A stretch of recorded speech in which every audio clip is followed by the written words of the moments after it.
boys and girls, and welcome to Jacqueline's Gems Story Time. My name is Kerry, and today we're going to be reading More Ketchup Please, Ruby's Tomato Towel. Let's find out what this story is all about. Take note of this true story. It's not made up, of course, about my sister Ruby and her love for tomato sauce. So if you know someone who is a ketchup fan, please make sure you tell them about where our problems began. When Ruby was a baby, Dad made a big mistake.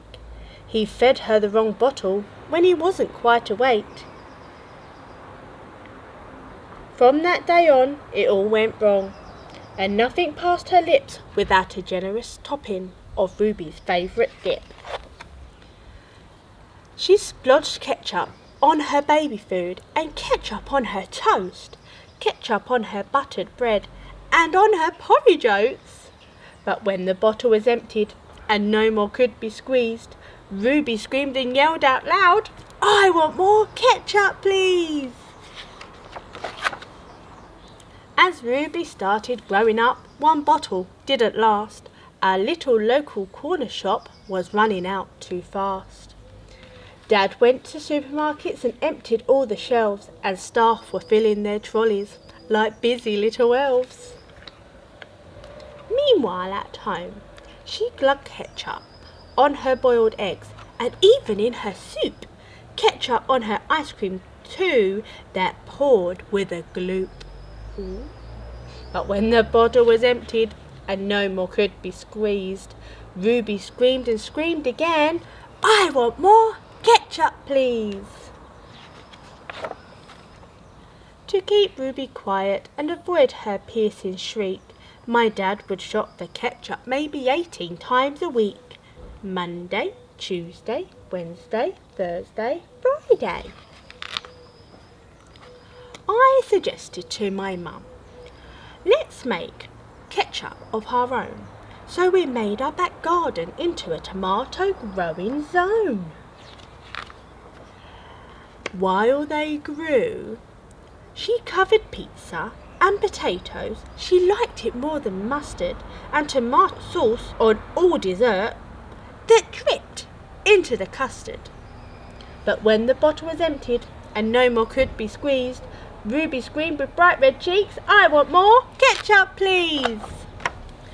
Dad sprayed tomatoes day and night to make them grow more quickly, while Ruby kept on eating sauce. It didn't make her sickly. The next morning, the neighbours weren't too happy when instead of filling trolleys, we blocked up our streets with rows and rows of delivery lorries. Ruby glooped ketchup on her donuts and smeared it round her lips, ketchup on her Brussels sprouts and loads on her chips. But when the bottle was emptied and no more could be squeezed, Ruby screamed, "There's no more sauce! I want more ketchup, please!"